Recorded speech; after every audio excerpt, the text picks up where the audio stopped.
Forget gurus. Forget anyone claiming to be an online business expert without going through the challenges of entrepreneurship themselves. The Real Money, Real Business podcast is here to prove the best insights in online business comes from your fellow online business builders. We dig into stories of entrepreneurs selling their business on the Empire Flippers marketplace so that you can learn how they made their business profitable, how they overcame obstacles, and what lessons they learned in their online journey. If you want to take your business and your knowledge to the next level, you've come to the right podcast. Let's get started. Hello everyone, Craig here with another great business to discuss on this episode of the Real Money, Real Business podcast. Today's guest is Miles and he's selling his e-commerce business on the Empire Flippers marketplace. So welcome to the show, Miles, and how are you doing today? Good. How are you? I'm doing fantastic. Thanks for asking. I'm looking forward to talking more about your business, but before we dive in, let's go over a brief summary of the business. So it's an e-commerce business in the apparel and accessories and health and fitness niches, created in January 2017. The average monthly revenue for the business is $418,675, and it makes an average of $134,866 net profit each month. For everyone listening, you can visit empireflippers.com/marketplace and search for listing 49364 to learn more about the business. Or you can unlock this listing to start your due diligence if you're interested in purchasing this asset. So now that I've given a general overview of the business, let's have a look at what's included in the sale. So we have 14 domains, a Shopify store, an eBay store, a Google Ads account, an email list with 165,000 subscribers, social media accounts for Facebook and Pinterest. And it's important to note that inventory is not normally included in the list price, but further details can be provided to active buyers. Okay, Miles, let's hear from you. Can you tell us a little about your background in building and running online businesses?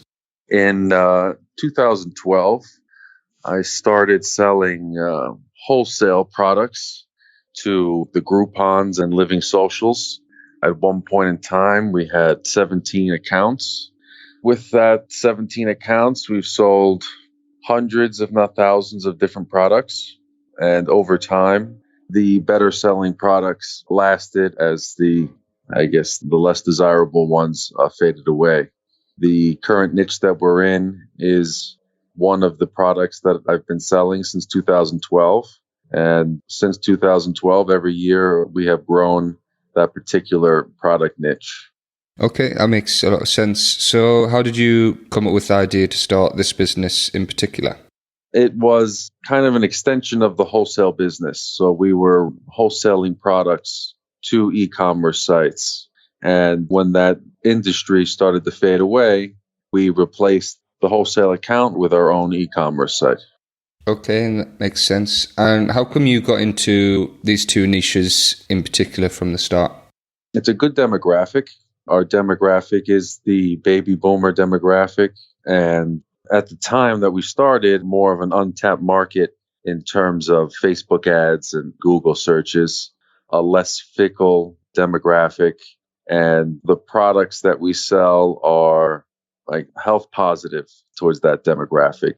It's an easier sell than it would be trendy product or a more fatty type product. Yeah, that makes sense. So you mentioned Google Ads and Facebook. So what sort of marketing do you do for this business? There's 4 marketing channels. We have Google Ads, we have Bing or Microsoft Ads, and Facebook Ads, as well as our email software. We use Klaviyo. Okay, and do you sort of have full marketing funnels set up from like cold traffic campaigns, retargeting, or sort of how does that look overall? Yeah, so we have search campaigns, we have shopping campaigns on Google, we use display ads, we utilize audiences, so we do some retargeting on all 4 platforms. Google and Microsoft are more straightforward in the sense that customers are actively searching for the keywords. For Facebook, I'd say a vast majority of our spend on Facebook is retargeting.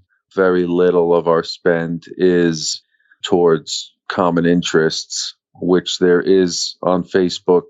There is a common interest that works for our niche. So we're able to easily target customers on Facebook as well.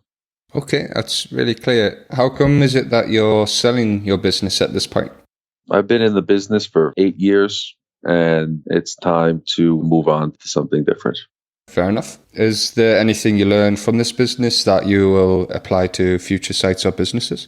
I would say the understanding marketing and what customers are looking for and how to best advertise to those specific customers, but in a way that is profitable. There's an efficiency standpoint to the marketing that needs to be continued, or if in a different business, replicated. Was there anything you tried when growing this business that didn't work out for you? I saw this question, and the answer is so many things. It seems like I can't come up with one. But yeah, since the beginning, especially on the marketing end, constantly trying different things, taking what was working and adding it to something else and kind of experimenting, and everything from, specific ads to landing pages. I guess in the entire business, every aspect had different things that needed to be tweaked over time, specifics that didn't work. I'd have to kind of really put thought to it, but I would say that, nearly every month there were things that didn't work. So I guess that's the answer. Yeah, definitely. I mean, marketing is all about experimentation. So, yeah, it's a very valid point.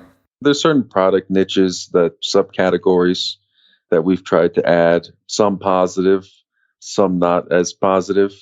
But I would say overall, in terms of the marketing end, that one good thing I've learned is that not all products, whether people like them or not, are profitable from a marketing standpoint. Most of what we market is our top 5 or 6 selling products. Not to say that the rest of the products don't sell. It's certain products do better on the marketing end than others. Even if you get the orders, secondary, once someone's on the website as an add-on or a cross-sell. But I would say it's mostly on the efficiency end where you see any issues or potential ways to improve. Interesting stuff. Where does the majority of the traffic come from for your site? The majority of the traffic comes from Google. I'd say that Microsoft and Facebook are kind of similar, probably slightly more traffic from Facebook than we do from Microsoft, but I'd have to look exactly. But I would say it is 50 to 60% of our traffic comes from Google. Okay. If you were to keep the business, what are some ways that you would try to grow it? There is a few ways to grow it. We have a Walmart store, Amazon FBA, SEO. We haven't spent any money on SEO, so there's potential there. Affiliate marketing. We have new product categories. I guess we're not talking about the specifics of the products, but this particular niche has some interesting tangents it can go on in terms of the product categories or subcategories. We're constantly adding different products that all fit the same theme. So there is a list of a few products that I guess I could provide to somebody down the line. We also don't run, our marketing is for the older generation, and it was started a few years ago. So for instance, we don't run video ads on Facebook. We don't do any SMS marketing. Those are things that I think in the future, this particular demographic will do better with. But when we first started, computer literacy was an issue. But I think things have changed over the last 4 or 5 years. But in terms of growth, I think that's where you go. Our email list, we add about 3,000 new emails a week. So the email list is a good driver of growth. Also allows us to increase our retargeting audience and overall creates a good efficiency when dealing with marketing and growth. Okay, that's some all interesting stuff. So about the day-to-day work you do on this business, can you just describe the amount of type of work you do on the site for maintenance? Personally, it's more of a managerial perspective. I am making sure our 2 VAs are doing customer service. The marketing side is pretty cut and paste at this point. From time to time, there are some things that you might want to do from the marketing end in terms of making sure your metrics are correct.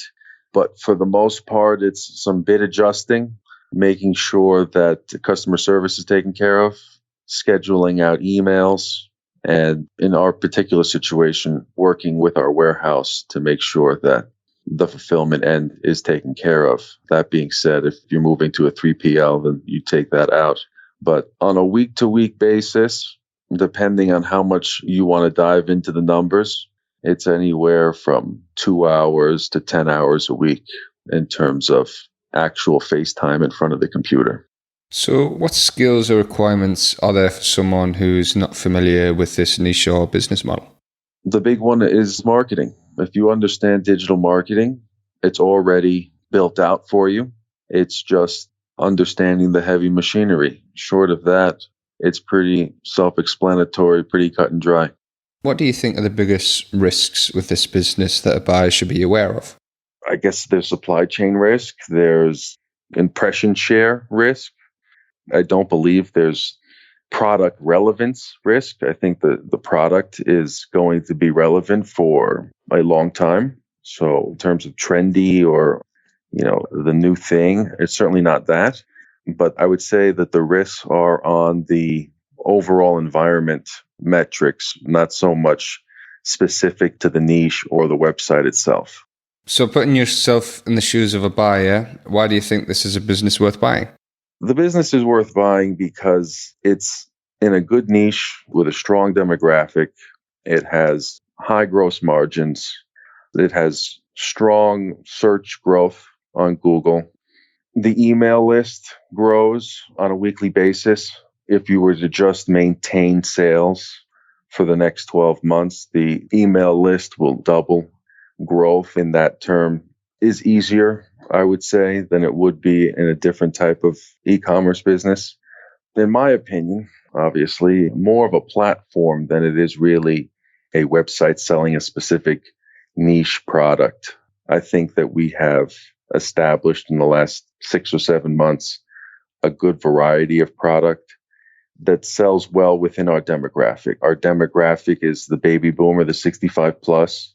And we found a few different product categories that apply to their specific, physical ailments or their specific concerns about their bodies at that age. So we've been able to add a lot of products to the website without increasing our marketing spend. That has worked on increasing our conversion rates, our add to cart, and our average order value.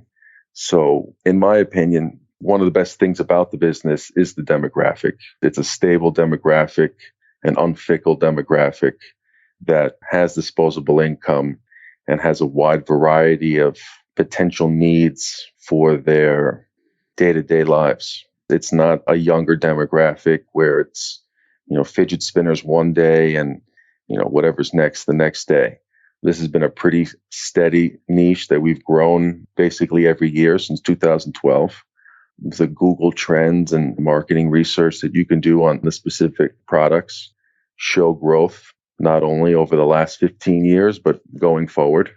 So in that sense, there's a lot to work with from the email list and the retargeting list that we have, and the fact that our key demographic is growing at 10,000 people a day. So there is evidence of past success with the potential for increased growth year on year, just based on the demographic. So I guess that's the answer. That's a terrific answer. I wouldn't disagree with any of it. So regarding the sale of the business, would you commit to a non-compete? Yes, I was under the assumption when we started the process, it was 3 years. I'll sign a lifetime. Doesn't matter to me. Good stuff. How much support are you willing to offer buyers as well? Are you going for the standard 30 days of email and Skype support? I'm willing to offer support as long as needed within reason. Good stuff. And are you open to negotiating something like an earnout? I am open to it, yes. Okay. Anything else you'd like to share that I might have missed? Well, I guess in terms of big box competition, there isn't any. You can walk into a Walmart or a CVS and there might be 1 or 2 SKUs. But in terms of our overall product mix, it's not something that you can go to the store and buy. it's more of an online play. Always has been type of thing. Well, thank you very much for your time, Miles. It's been great talking to you. Yep. Thanks a lot, Craig. All right, everyone. Thanks for listening. To learn more and see if this listing has already been sold, head over to empireflippers.com/marketplace and search for listing 49364. If you're watching this on YouTube, click the link in the description to go straight to the listing. Once you've unlocked this listing, you'll be given everything you need to know about this business. So until next time, enjoy your digital journey.